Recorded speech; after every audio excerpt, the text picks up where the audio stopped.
guys, good afternoon, magandang hapon po. Ako po nandito ako sa aking lupain kung saan ay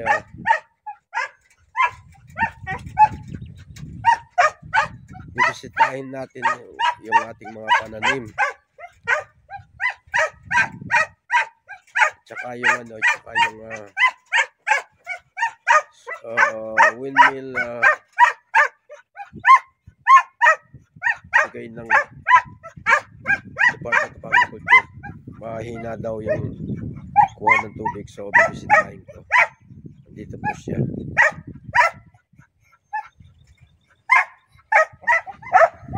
Ito po yung isa kong deep well irrigation, katabi ng yung katabi kong lupa. Andun yung nakatayo yung windmill. Ayan po yung windmill. So maandar siya, pero lalapitan ko siya dahil ayon sa namamahala yung may lupa dito sa Kuya Lando, mahina daw yung kuha ng tubig.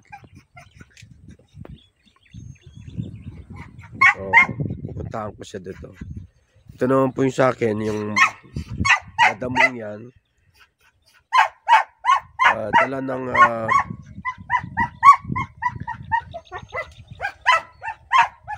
tuloy-tuloy na pag-ulan, kaya po hindi ko na napalinis, gawa ng nababalaho yung aming traktora. So ang gagawin ko, bumili na ako ng herbicide, balak kong sprayan, pero nagdadalawang isip ako. Susubukan ko munang kunin yung aming balsa na naka-attach sa kubutan naming 4x4 na maliit. So babalsahin ko muna ito para medyo matuyo yung lupa, para makapasok na yung traktor naming malaki na merong rostilyo. So yun po guys, pupuntahan ko muna yung aming windmill.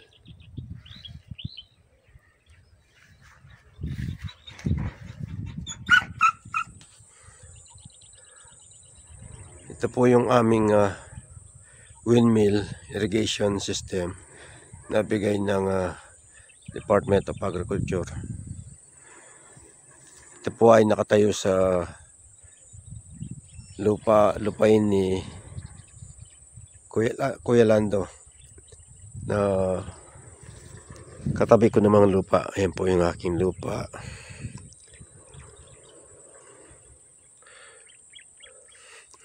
Siya tanim siya ng nakapagsabog siya ng palay. Ayan ang kanyang palay.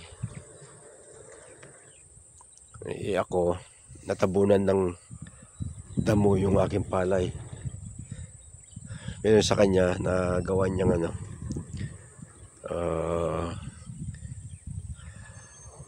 mabalsa, kasi medyo matigas tong kanyang lupa. Unlike sa akin, malambot, hindi pwedeng pumasok yung yung kalabaw na bumabawon yung binti.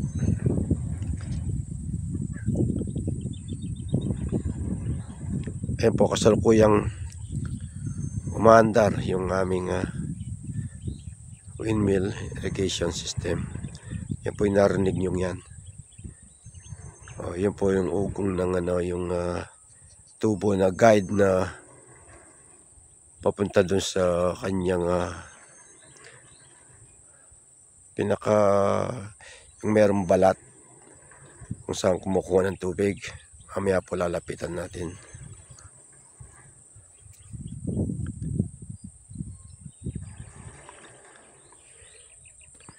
Ito guys, nandito na ako sa sa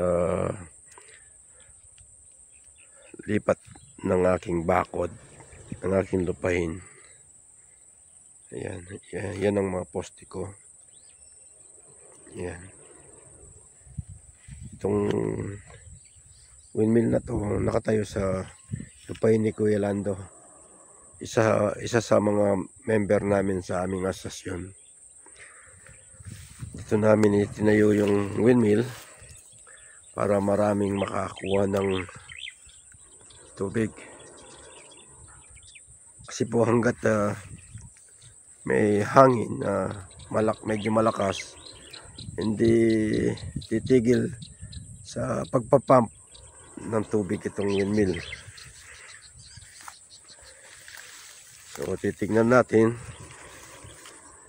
ayon sa isa kong kasamahan, yung aming chairman, nag-report yung si Kuya Lando na mahina daw yung pagpapump ng tubig. So tignan natin, check natin.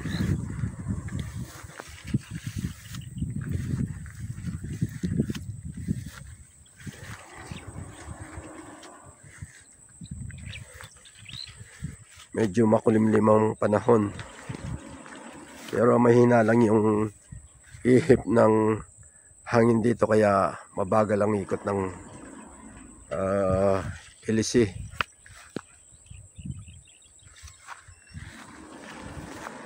Yung pong ugong na yan po ay yung tubo na naka-attach sa LC doon sa blower, ay meron siyang tubo papunta dito sa baba para hilain yung mga balat dito sa ilalim para mag-pump siya ng tubig. So ito po, papakita ko sa inyo kung saan nagpapump ng tubig yung windmill.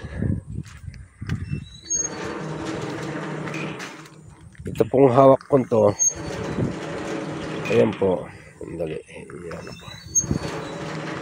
Ito pong hawak kong ito, ayan, mula dito hanggang ilalim, hanggang dine, andito po yung balat ng windmill. Pinaka-pump niya dito, nagpa-pump ng tubig. Sa loob nitong tubo na to, meron siyang tubong maliit na 1/2 ganitong laki. Yan, andito sa loob ng tubo na to para angat baba niya itong mga balat. Tapos po yung tubig aakyat doon sa tangke. Ayan po yung tangke niya. Tapos ito namang isang tubo na to, itong pakalawang tubo na to, ito po yung pinaka output sa tangke, kung saan meron tatlong gate valve dito. Ayan po, na pwedeng labasan ng tubig. Subukan natin po yung isa.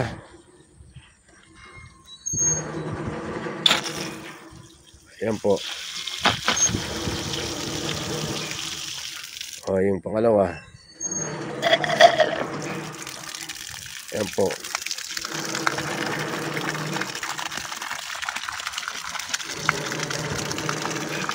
Ito pong isa nakabukas na. Pinapatubigan ni Kuya Lando yung kanyang palay. So meron na siyang hose. Balak kong bumili rin ng ganitong hose para papunta dun sa akin. So tignan natin yung yung dulo ng kanyang hose. Andito.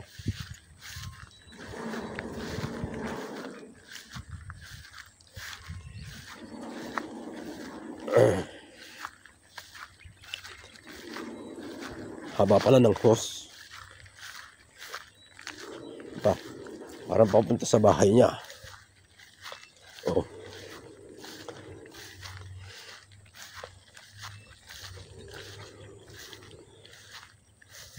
Saan mapupunta yung hose?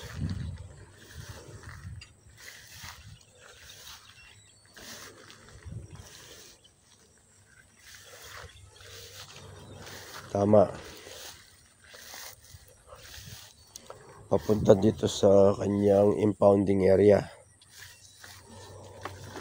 Meron din siyang deep well irrigation. Ayan po. Tig-isa-isa kaming deep well irrigation. Ito yung kanyang impounding area. Kung saan yung hose na mahaba nakita natin.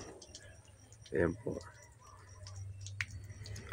Pinupuno niya itong kanyang impounding area para double purpose. Makainom yung kanyang mga kalabaw. Tsaka pampatubig dito sa palay niya.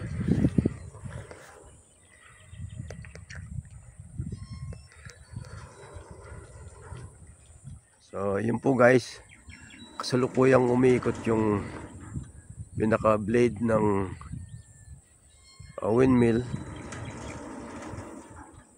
pero medyo mahina lang yung ikot gawa ng hindi kalakasan yung hangin. Pero kung medyo malakas po yung hangin, malakas ang ikot, mabilis din yung pag-pump ng tubig. Ayan po, tingnan natin yung logo ng Department of Agriculture. Close up natin. Ayan po, Wind Power Irrigation System, Department of Agriculture, RFO3, HBCDP to 2023.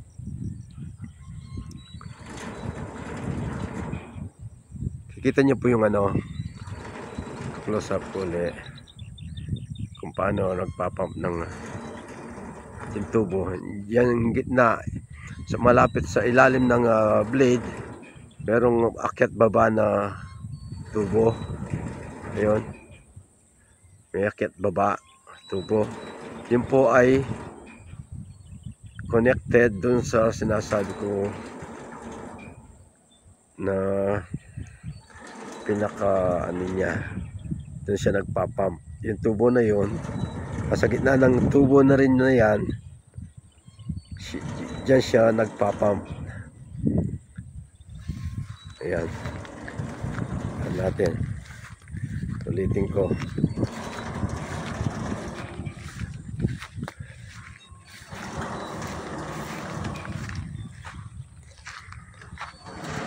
Yung tubo na nakita natin yun, yung pinakita ko kanina, na akyat baba, nasa loob siya dito sa tubo na yan. At tapos po, merong dalawang balat dyan kumukuha ng tubig dito sa PVC na tikwat ko na to. Dyan kumukuha ng tubig, iakyat niya pataas papunta doon sa tangke. Ayan po. Ngayon, ito naman mechanism na ito po ay pinaka brake niya.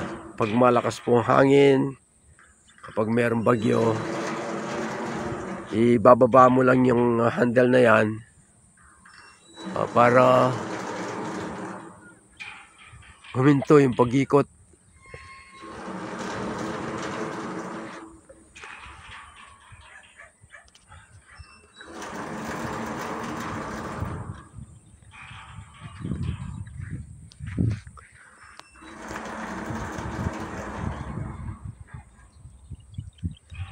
So, ganun po ang mechanism ng windmill power irrigation system.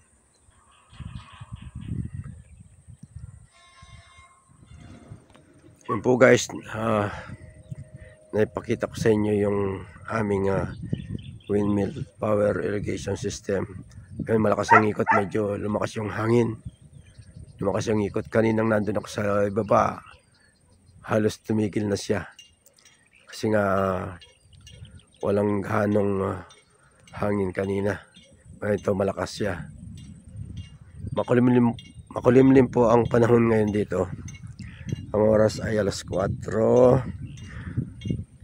in punto ng hapon, 4 PM in the afternoon. Nandito po ako sa aking lupain. I-share ko rin sa inyo yung mga tanim ng gulay. Ito po ay mga siling labuyo. Ito naman bagong sibol na bagong tanim na talong. Ayan po.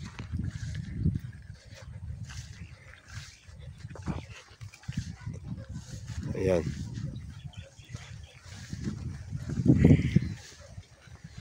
Ayan po. Pansinin nyo, bakit itong portion na to hanggang doon sa mga talong, bakit walang tanim? Bakit andito yung mga ibang talong? Dahil kasi ito po ay tinaniman ko ng kamuting kahoy. Ayan po yung mga kamuting kahoy. Oh. Ayan. Sampa. Oh, ayan. Kaya lang po, dahil sa walang tigil ang ulan noon, nababad po sa tubig.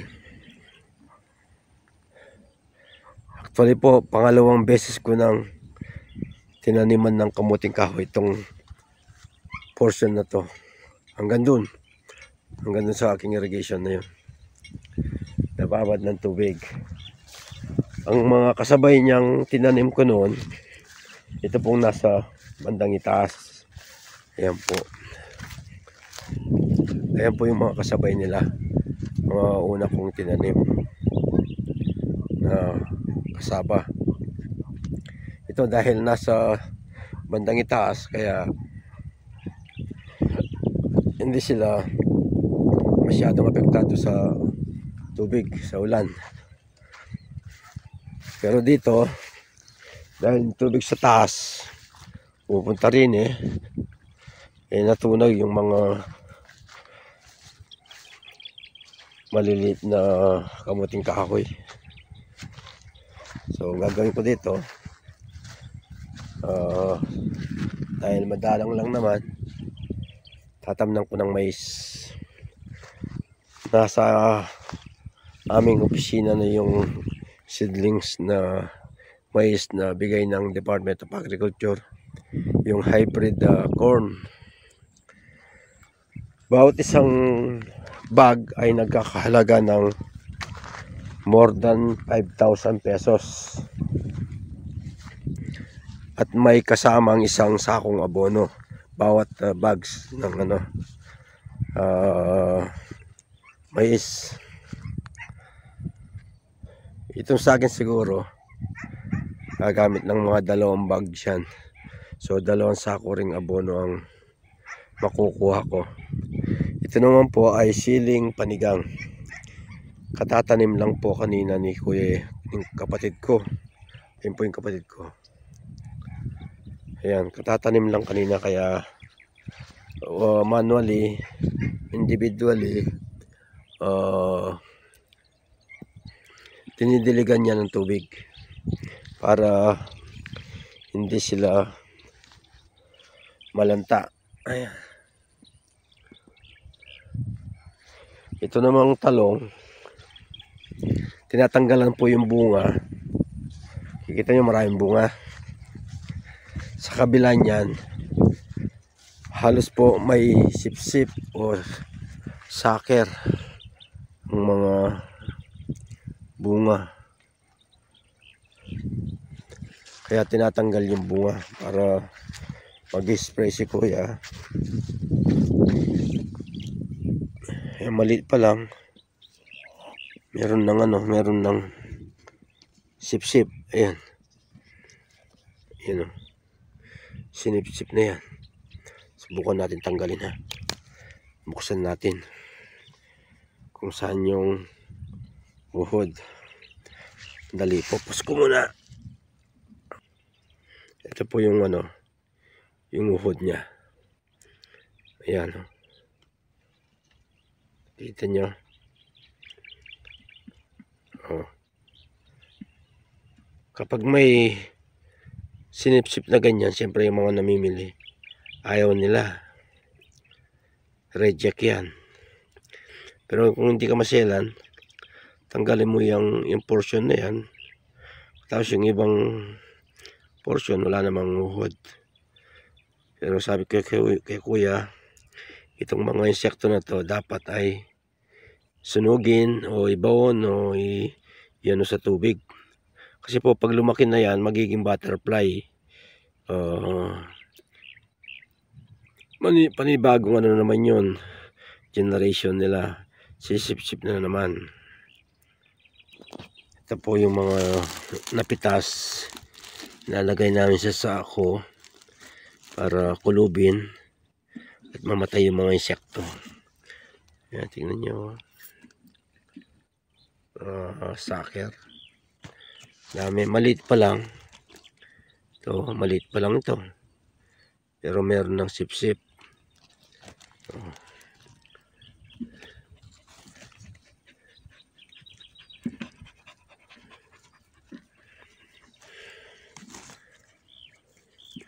Ito, good na to, kaya lang meron din sip-sip.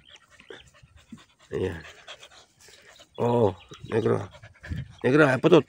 Doon ka patot. Yan po, kaya tinatanggalan po ng bunga para makapag-spray si kuya.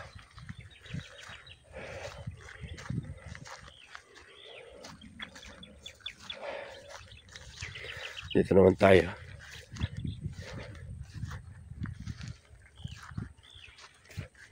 Ito yung aking bayabas na pinagkukunan ko ng bunga.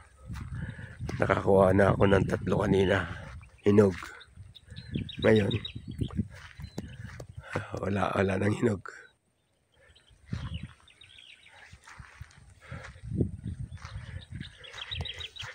Inumpisahan ni kuya na lagyan ng ano, yung mga sitaw. Kaya nagtabas siya ng ano doon, ng kakawati para ilagay dito. Kasi yung mga naunang sitaw, yun po yung mga naunang sitaw, medyo palipas na. Kaya ito naman, umahaba na yung ano, agapang na. Yun yung ano ng kakawati. Ito yung aking owner. Ito po ay na assemble namin nung eksaktong pumutok yung Mount Pinatubo June 15, 1991. Tapos dahil hindi kami makadaan sa may Pasig Potrero, Mangkatyan River, pinasakay ko ng ano, ng truck. Ang lalim pa ng ano nun, namamasada ako ng Purok Angeles. So yun po, ang dating makina niyan ay 4K, Toyota 4K na de gasolina. Pero ngayon, pinalitan ko na yon. Ano na ngayon, Mazda R2. So ito po, papunta na ako sa aking kubo. Na-check up ko na yung aming windmill. Okay naman siya. Sabi mahina daw mag-pump. Natural, kapag mahina yung hangin, mahina yung ikot ng blade niya, mahina ang pagpapump. Ito po, kilala nyo itong ano, hindi po suha ito. Ito yung unang bunga. Ito yung pangalawa. Ang laki. Ito po ay wala nyo kung anong prutas ito. Oh, ayan. Ito po ay miracle fruit na bigay ng aking classmate, si Bro Angel Mulato. Bro, maraming salamat sa bigay mong ano. Ito, nagbunga na siya. Pero dati po noon, nakakuha ako ng isang bunga. Ito naman yung aking mga mangga. 3 times na akong nag-harvest dito. Ayan, mga papaya. Yan din bunga. Yung kalamansi kanina, nag-harvest ako ng kalamansi. Naka 1 kilo ako. Kasi sinisipon ako. Kailangan na inom ako ng kalamansi juice. Ito naman yung aking mini pool. Pinagawa ko yan para sa aking mga apo. Dual purpose po yan. Swimming pool at saka impounding area kapag magpapatubig ako. Yan, malalaki na rin yung aking kaimito. Ito nga tinanim ni nanay. Ayan. Ito yung aking motor na Kawasaki. Dati nung nakakapag-motor pa ako, yan po ang ginagamit ko. Binili para sa akin ng aking misis. Brand new po yan. Ilang taon na rin yan. Mahigit na 10 years na po sa akin yan. Ngayon, dahil may vertigo na ako, hindi na ako makapag-motor. Takot na ako mag-motor, baka ako matumba. So, ito na lang ang aking ginagamit, yung aking Fortuner. Yan, meron din akong nyug. Dalawa. Yan po yung aking munting dampa. So, yan, mga ano rin yan. Mga sitaw din, kaya lang palipas na rin.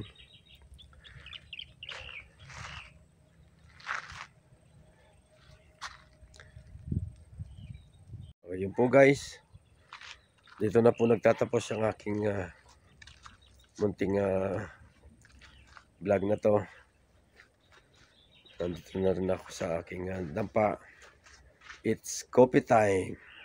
Kape muna tayo. Pero meron akong dalang green tea. Kung sinong may gustong green tea at lagyan ng kalamansi. So, muli po, ako'y nagpapasalamat sa inyo. Sana po huwag kayong magsawang manood sa aking mga video. At maraming salamat din po sa pagsuporta. Ingat po tayo. Patnubayan nawa tayo ng pong may kapal. Jesus love us. Bye bye. Shout out po sa inyong lahat dyan. Bye bye. Ito po pala ang inyong lingkod. Munti ko na makalimutan. Si Kasadik. Sadik Yakabud, Farmer Senior Citizen ng Pampanga. Mabuhay ang mga magsasaka.